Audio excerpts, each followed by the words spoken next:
അസ്സലാമലൈക്കും, നമസ്കാരം. ഇന്ന് ഞാൻ വന്നിട്ടുള്ളത് ഒരു പെട്ടിയപ്പത്തിൻ്റെ റെസിപ്പിയുമായിട്ടാണ്. വീഡിയോ ഇഷ്ടമാണെന്നുണ്ടെങ്കിൽ ചാനലൊന്ന് സബ്സ്ക്രൈബ് ചെയ്യണേ. സബ്സ്ക്രൈബ് ചെയ്യുമ്പോൾ ബെല്ലൈക്കൺ പ്രസ് ചെയ്ത് ഇതിൽ ഓൾ എന്ന ഓപ്ഷൻസ് കൂടെ ഒന്ന് ക്ലിക്ക് ചെയ്യണം. ഒരു പെട്ടിയപ്പം ഉണ്ടാക്കാൻ വേണ്ടിയിട്ട് ഞാനിപ്പോൾ 250 ഗ്രാം മൈദയാണ് എടുത്തിട്ടുള്ളത്. ഇതിലേക്ക് ഞാനിപ്പം 1 ടേബിൾ സ്പൂണോളം അയമോദകം പൊടിച്ചെടുത്തതാണ് ചേർക്കുന്നത്. ഞാനിപ്പോൾ അമ്മിക്കല്ലിൽ പൊടിച്ചെടുത്തിട്ടുള്ളതാണ്.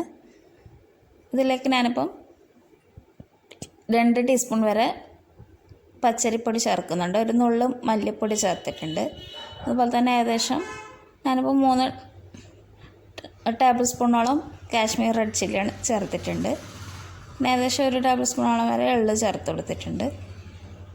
പിന്നെ ഞാനിപ്പോൾ ഇത്തിരി ജീരകം കൂടി ചേർക്കുന്നുണ്ട്. നമുക്ക് മുളക് പൊടി ഏകദേശം 5 ടേബിൾ സ്പൂൺ വരെയൊക്കെ ഉപയോഗിക്കാം. ഈ ഒരു റെസിപ്പി ഇത്തിരി എരിവുണ്ടാവും.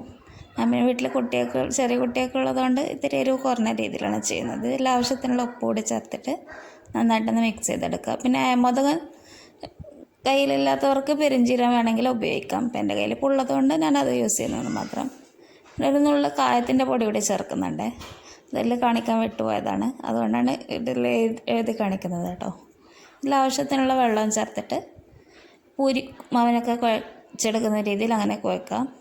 ഇത് ഏകദേശം 1 നാഴി മൈദയാണ് എടുത്തിട്ടുള്ളത്. നല്ലോണം ഒന്ന് കുഴച്ചെടുക്കണം. വെള്ളം കൂടിപ്പോവരുത്. ചപ്പാത്തി മാവിൻ്റെ ഒക്കെ പോലെ ചെയ്താൽ വല്ലാണ്ടങ്ങ് എണ്ണ കുടിച്ച പോലെ ആവും. പിന്നെ ആ ഒരു ക്രിസ്പിനെസ്സും കിട്ടില്ല. അതുകൊണ്ട് വെള്ളം കുറച്ചിട്ട് തന്നെ ചെയ്തെടുക്കാൻ വേണ്ടിയിട്ട് ശ്രദ്ധിക്കുക. ഏകദേശം പൂരിമാവിൻ്റെ ഒക്കെ ആ ഒരു പരുവത്തിൽ കുഴച്ചെടുക്കുക. പിന്നെ ഈ ഒരു പെട്ടിയപ്പത്തെക്കുറിച്ച് ഞാൻ പറയേണ്ട ആവശ്യമൊന്നുമില്ലല്ലോ, എല്ലാവർക്കും അറിയുന്നൊരു സ്നാക്ക് തന്നെയാണ്. നല്ല ടേസ്റ്റില്ല, നമുക്ക് കറുമുറ കഴിക്കാൻ വേണ്ടിയിട്ട് നല്ല ടേസ്റ്റി ആയിട്ടുള്ള ചായയുടെ കൂടെ കഴിക്കാൻ പറ്റിയ നല്ലൊരു സ്നാക്ക് തന്നെയാണിത്. ഇനി ഒരു മാവിനെ നമുക്ക് 3-4 വലിയ ബോൾസാക്കിയിട്ട് മാറ്റാം. അതൊക്കെ നമ്മുടെ ഇഷ്ടത്തിനനുസരിച്ചിട്ട് ഉള്ള വലുപ്പത്തിൽ അങ്ങനെ ചെയ്തെടുക്കുക.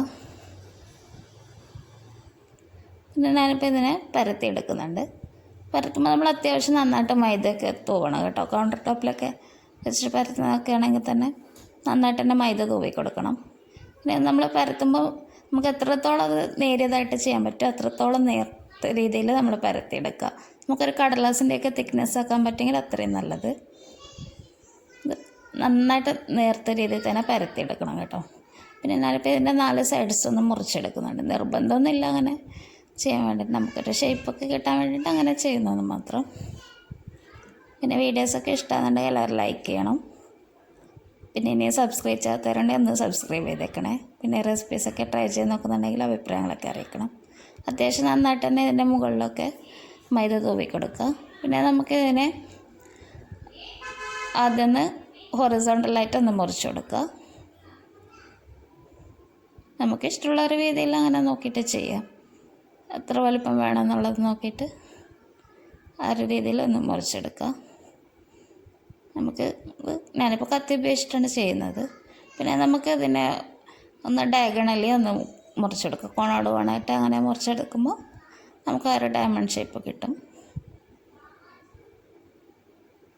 പിന്നെ ബിഗിനേഴ്സിനൊക്കെ ഇങ്ങനെ കാണിക്കാൻ വേണ്ടിയിട്ടാണ് ഇത്ര ഡീറ്റെയിൽഡ് ആയിട്ട് കാണിക്കുന്നത് കേട്ടോ.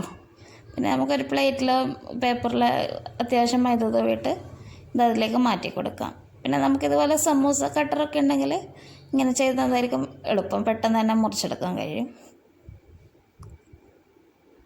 അതില്ലാത്തവർക്ക് കത്തി ഉപയോഗിച്ച് ചെയ്യാം, അത്രയേ ഉള്ളൂ. ഇതുമ്പോൾ പെട്ടെന്ന് നമുക്ക് ഇത് മുറിച്ചെടുക്കാൻ കഴിയും.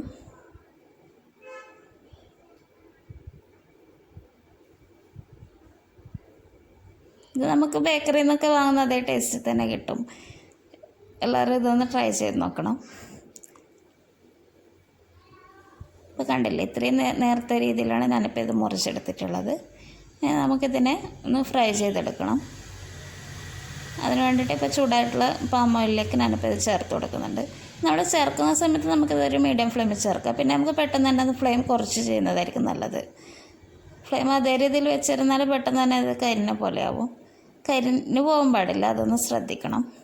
പിന്നെ നമുക്കതുപോലെ തന്നെ എരിവുള്ള മുളക് പൊടിയൊക്കെ ആണെങ്കിൽ നിങ്ങളുടെ എരിവിനനുസരിച്ച് അങ്ങനെ ചേർത്ത് കൊടുക്കാം കേട്ടോ. ഞാനിപ്പോൾ ഇത് കുറഞ്ഞ രീതിയിൽ ചേർത്തിട്ടുള്ളൂ, അതുകൊണ്ടാണ് പ്രത്യേകം പറയുന്നത്. പിന്നെ നമുക്ക് ലോ ഫ്ലെയിമിൽ തന്നെ ഒന്ന് ഫ്രൈ ചെയ്തെടുക്കാം. ഹൈ ഫ്ലെയിമിലൊന്നും ഇട്ട് കൊടുക്കരുത്, അപ്പോൾ പെട്ടെന്ന് കരിഞ്ഞു പോകും. അപ്പോൾ ഒരു ടേസ്റ്റ് ഉണ്ടാവില്ല കഴിക്കാൻ. അത്യാവശ്യം നന്നായിട്ട് ഇതൊന്ന് ചുവപ്പിച്ചെടുക്കുക.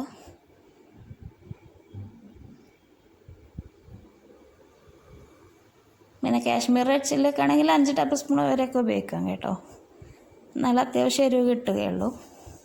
അപ്പോൾ നമ്മുടെ അടിപൊളി പെട്ടിയപ്പം റെഡി ആയിട്ടുണ്ട്. എല്ലാവരും ഇതൊന്ന് ട്രൈ ചെയ്ത് നോക്കണം. നിങ്ങളുടെ അഭിപ്രായങ്ങളൊക്കെ അറിയിക്കണം. Thank you for watching.